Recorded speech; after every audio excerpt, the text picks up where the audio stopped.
Hello there, Leos. Welcome to your reading. When I was shuffling out the cards, I saw two kind of slideshows. So I'm going to talk about them one by one and how they relate to the cards that are on the table here. So the first thing that I saw is I see this little girl. She looks about 15 or 16. It looks like the 1800s. She's wearing a dress and she's on a bicycle. So she hiked up her dress to be able to sit properly on the bicycle so that the dress, the hems of her dress doesn't get caught in the spokes and the wheels. So she hiked up her dress, her knees are exposed, she's wearing like stockings underneath and some shoes, dress shoes. And she is just really happy with this new bicycle. So she's riding all over the village and she's going through a dirt road. And it looks like it recently rained, so there are puddles of water, rocks. So it's an uneven dirt road with a lot of mud, but she doesn't care. So she's riding through it and she got mud like all over, her dress. It kind of like got into the tires and then it splashed back on her clothes, on her hair. And she doesn't mind, like she's having a really good time. When she got home, her mom saw her, like her knees exposed and dirt all over her. Her mom gave her a scolding. So it cuts away. So what I'm feeling with this energy, it seems like, it's the 1800s, or at least it's a different time, different era where gender roles were different, gender expectations were different, social expectations were different, what it means to be a girl, what it means to be a boy, and things like that. So her mom is sort of chastising her, like, you're a lady, you're 15, you're almost, marriage age. You're supposed to be more ladylike. You're not supposed to be a tomboy. So I feel like there are definitely societal, social, gender role expectations, or something that is, imposed by other people onto you. And it feels almost like you have outgrown it. And you feel like it's restrictive. You feel like it interferes with your life. You feel like it's interfering with your ability to really live your life and enjoy your life. So I see many of you going through this stage where you are really questioning. You're questioning, what it is that's making you really happy and why you're not able to pursue it. Okay, that's the main thing. And I feel for many of you, it could be, if you're on the younger end of the age spectrum, it could be, family expectations. You're supposed to go to school. You're supposed to be a doctor. You're supposed to be a lawyer. You're supposed to be ladylike. Women are supposed to behave like this. Men are supposed to behave like this. And, it's everything seems like, or the people around you seem very, very reputation conscious, okay? If you're a little bit older, like if you're, for example, in your 20s, people around you might be like, oh, what did you do before this? Or what school did you graduate from?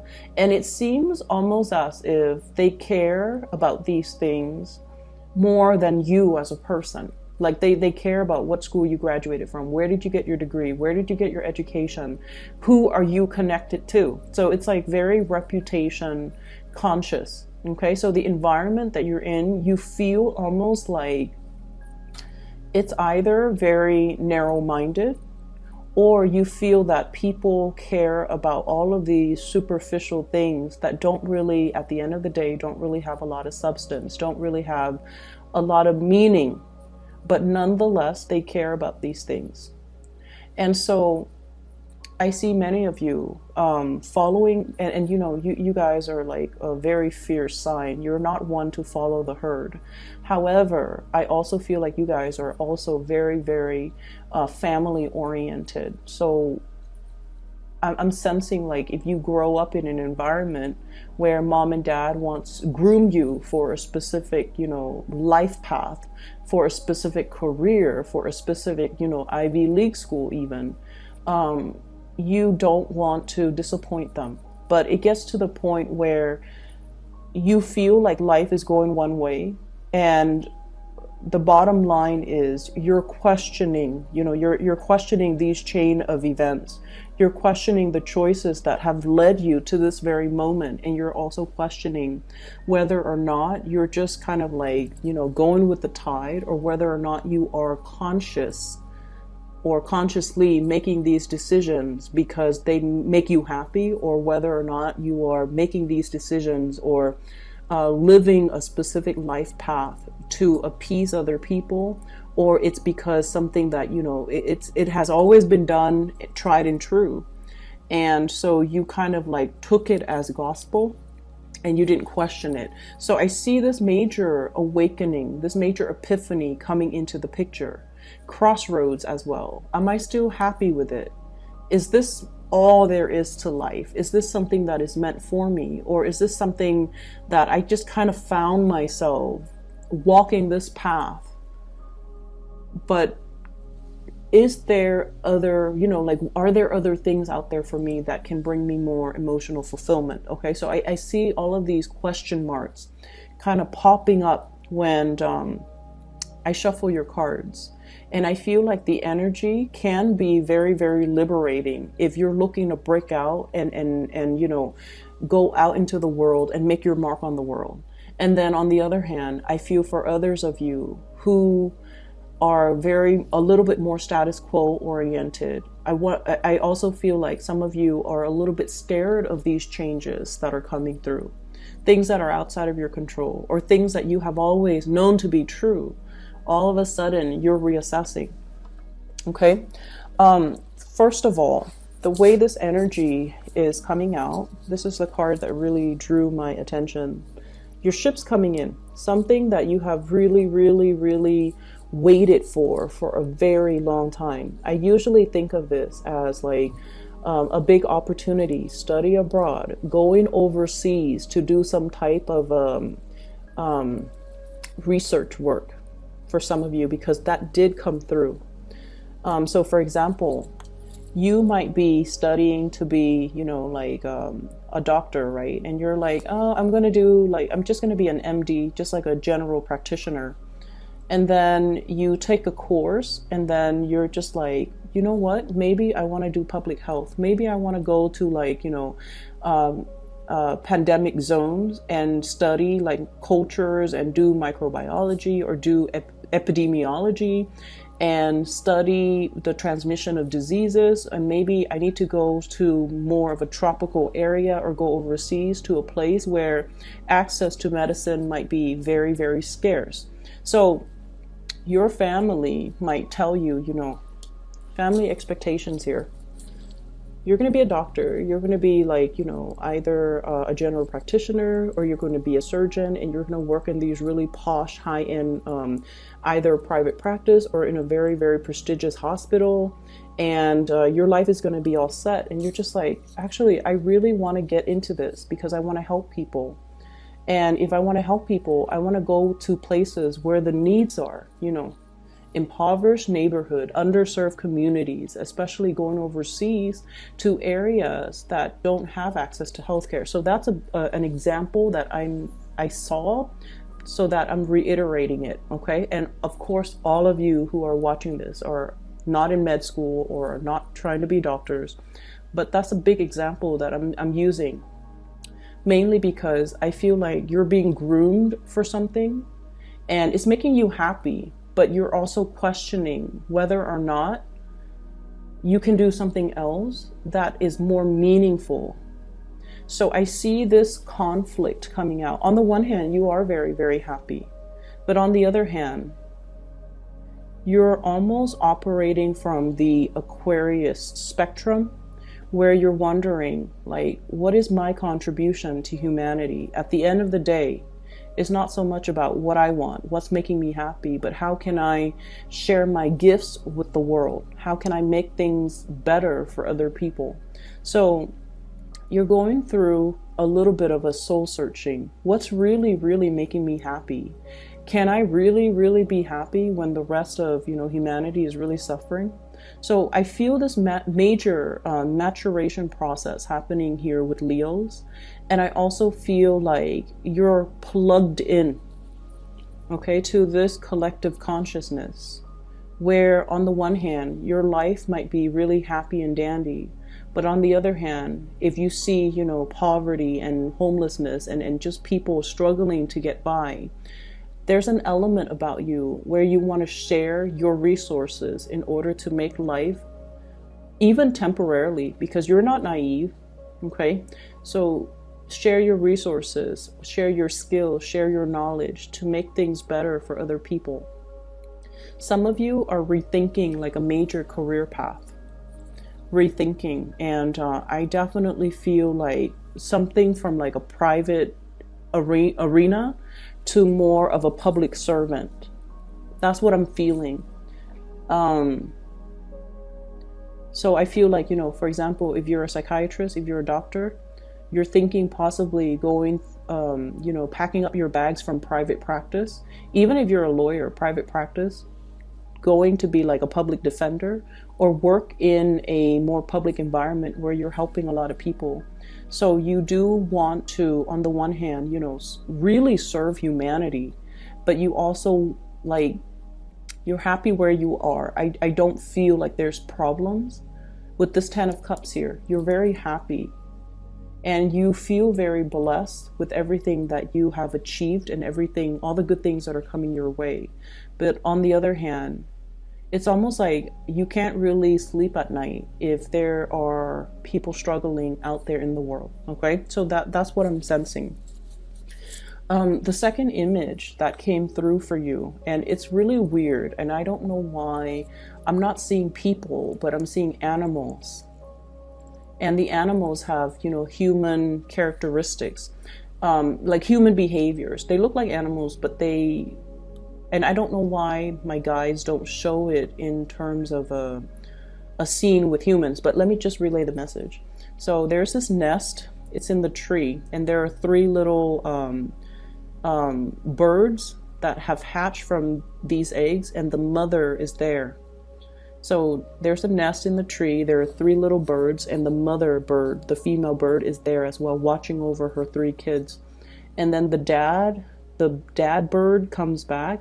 He has like worms and grubs in his mouth, and then he feeds the kids. And then the mom and dad seems like they're bickering. So then the dad was all like, okay, I've done my part. I've fed the kids. Now I'm going to go off and play. Okay, so that's like the image that I'm seeing. And that's why I question, like, why don't I see humans? Like, why isn't it just the mom with the kids? Dad comes home, gives them money, and then takes off. So what I'm feeling here is a situation where 2 people potentially could be staying together because of obligation, okay?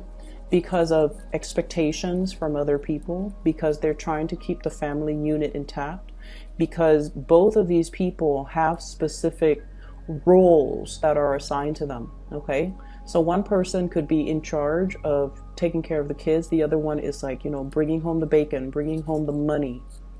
And I feel like there is even a concept with like power differential in the relationship where the person that works or the person that earns money or the person that earns more money in the relationship feel like they control the relationship. So there's an element of control here that is very deeply rooted in this spread. And I feel like you're at a point in your life where you want to be on your own. You want to be self-sufficient. You want to not have to depend on other people. So, you know, if someone is like helping you pay for tuition, for example, and they want you to only study certain things or, you know, graduate with a certain major, I feel like you're starting to feel the pressure, or you're starting to feel that, you know what, there's strings attached in this union, or there are strings attached in this give and take. And I feel like someone is dangling something over you and constantly reminding you, you know, like, I'm doing this for your own good, or I'm doing this, or, you know, you owe me, or remember what I'm doing for you so that later on you don't forget me. So it's like very strings attached, it's very much conditional.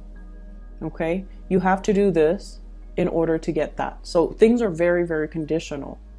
And I'm starting to feel like you're feeling the weight of it. You're feeling like there is no free lunch. You're feeling as well that the other person is dangling this thing over you. And so your ability to make your own decisions might be severely limited, okay?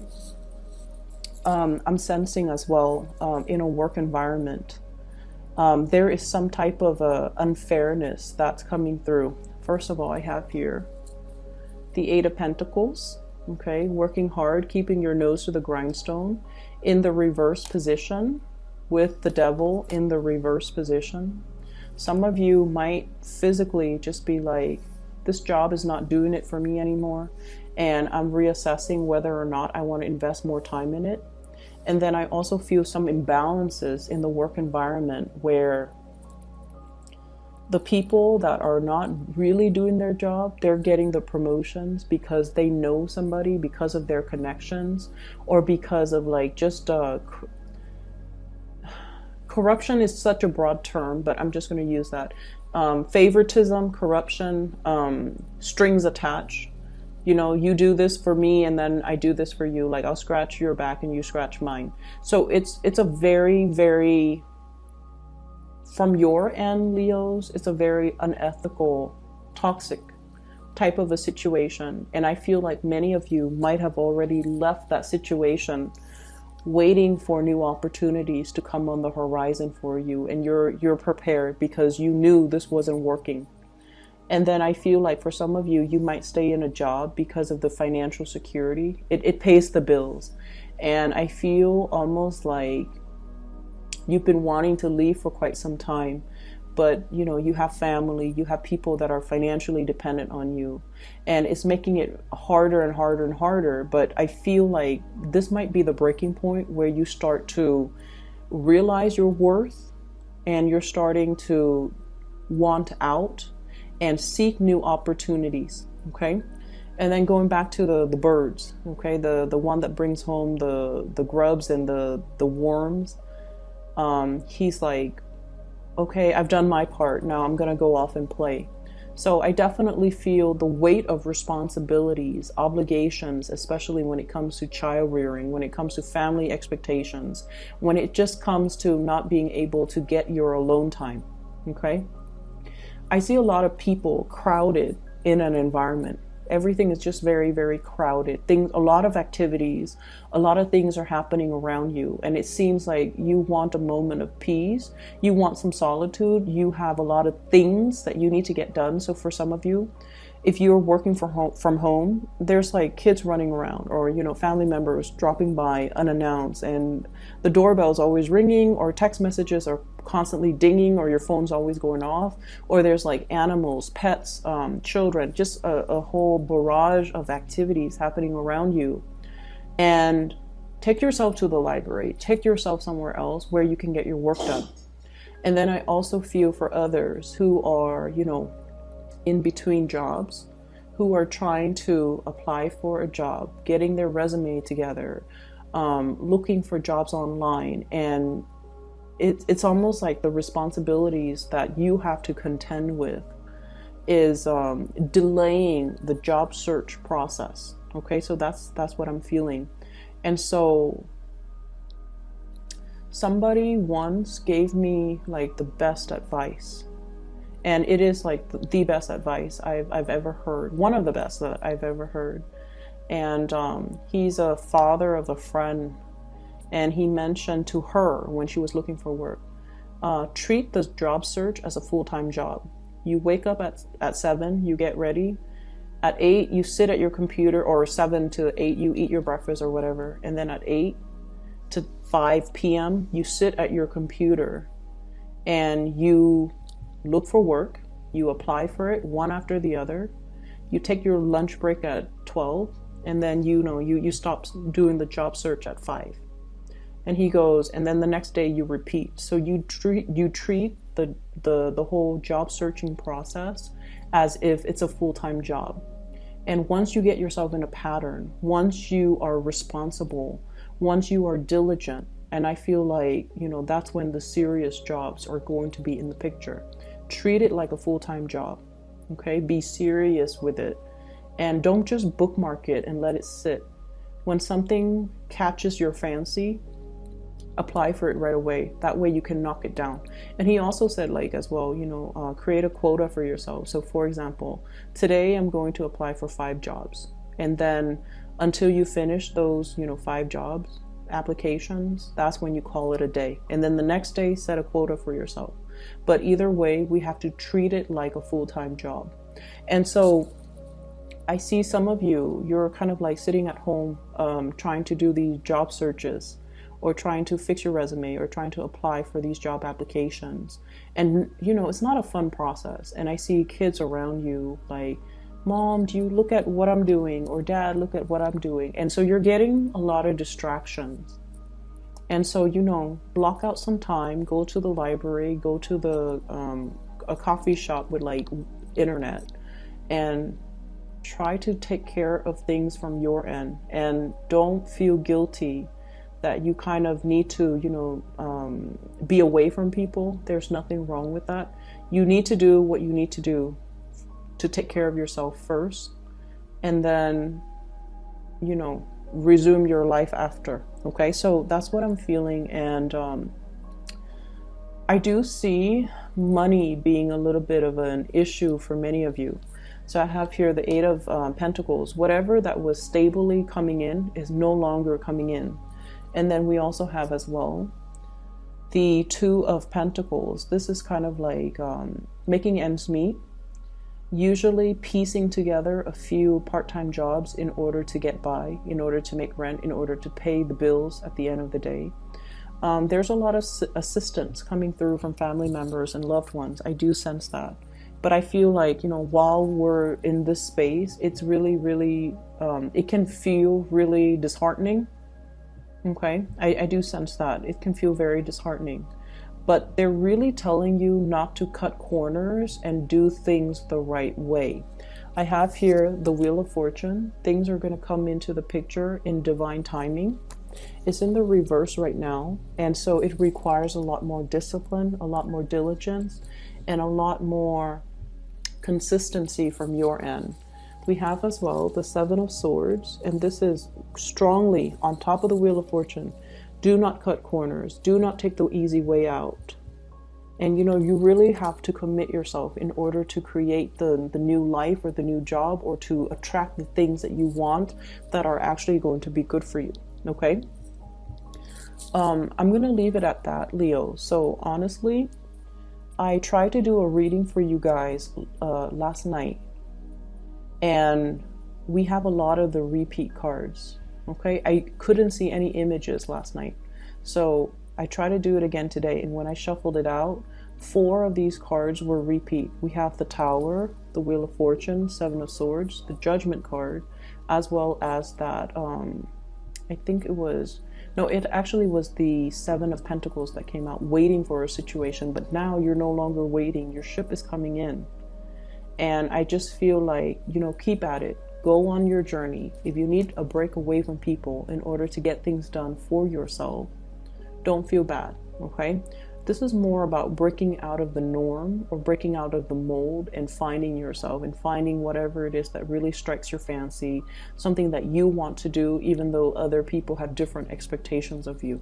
So I feel like you're carving that path, or you're paving that path for yourself, so that you can be freed and unencumbered by other people's expectations.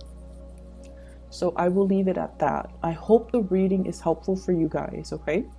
Once again, for those who are still emailing me about personal readings, I don't do those anymore. I do have somebody that I highly recommend. Her name is Bridget. She is phenomenal. She's very psychic, and I've used her services over the years, and I've also recommended her to my family members and my friends, and I highly recommend it if you are looking for a reader. I put a link to her scheduling webpage in the description box below, so if you want to book a reading for yourself, or so for somebody that you know, I highly recommend her. Okay, so best of luck with everything, Leos. I will be back next month. Okay, take care.